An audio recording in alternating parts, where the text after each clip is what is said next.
Imagine going into the post office and seeing these crimes on those 10 most wanted flyers. Classroom edition. Burping, doodling, throwing a tantrum. Bad behavior to be sure, but worthy of arrest at 5 years old? Everything I listed are crimes that got kids handcuffed by police. Of course, we want law and order in our classrooms, but at what cost? Bad things can happen at school. Guns, drugs, bullying. And as you can see in all those videos on the internet, classrooms run amok. Shut up and sit down. So it is for good reason that more and more police are on the beat in hallways and classrooms across the country. But in this climate of controlling behavior, have we gone too far? Case in point, the Texas girl's in the news right now for getting spanked. After she got caught helping another student cheat, Taylor got a paddle to the backside. Too hard, their mothers say, by a male vice principal. Giving her a swat behind closed doors, that is creepy. Yep, spanking, still legal in schools in 19 states. The 9-year-old in Gastonia, North Carolina, suspended for sexual harassment because, get this, he was overheard telling a friend, I said Miss Taylor was cute. His teacher was cute. The school later apologized and forced the principal to retire. And this video stunned the nation in 2005. Remember the 5-year-old girl handcuffed by St. Petersburg, Florida police for throwing a tantrum in preschool? How can this be? Advocates say the combination of cops and kids in the classroom is having all kinds of unintended consequences, some of them so ridiculous, you literally can't make this stuff up. Your daughter's school decided to have her arrested? When she was just 12 years old, Alexa was arrested in her New York City middle school, searched, handcuffed, taken away by 4 of New York's finest. Had you ever been in a police station? No. Had you ever been arrested? No. Alexa's now 15, but remembers her crime like it was yesterday. Doodling on a desk, with an erasable marker, no less. So you wrote on the desk. It's not like pulling a knife on somebody, but you're not supposed to write on the desk, true? Yes. Are you a graffiti artist? No. Did you used to spray paint right all over the walls in school? Never. Were you known as that? No. Alexa, like some funny tag name that you had that you used? No. Alexa had the very bad luck to be attending a school with a zero tolerance for graffiti, and, as her mother would tell you, a similar score in common sense. She says the school officers search her, make her take off some of her clothes. Then, they don't just call her mother, Maraima Camacho.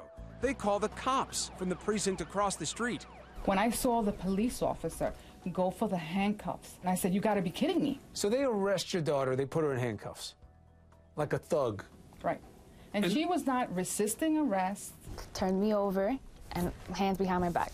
And you got handcuffed? Metal handcuffs. At 12? Yes. For doodling on a desk? Erasable marker. She was crying. She was so scared. Maybe you find it hard to understand how a little girl gets arrested for writing on a desk. After all, it's not like she perpetrated some heinous crime, something really inexcusable like illegal burping. I burped and I said, excuse me. She said to quit talking, I'm disrupting. Francisco Montano is 15 now, plays baseball. He's a slugger. But 2 years ago, when he was 13 in the 7th grade at Cleveland Middle School in Albuquerque, New Mexico, he says he got busted for burping.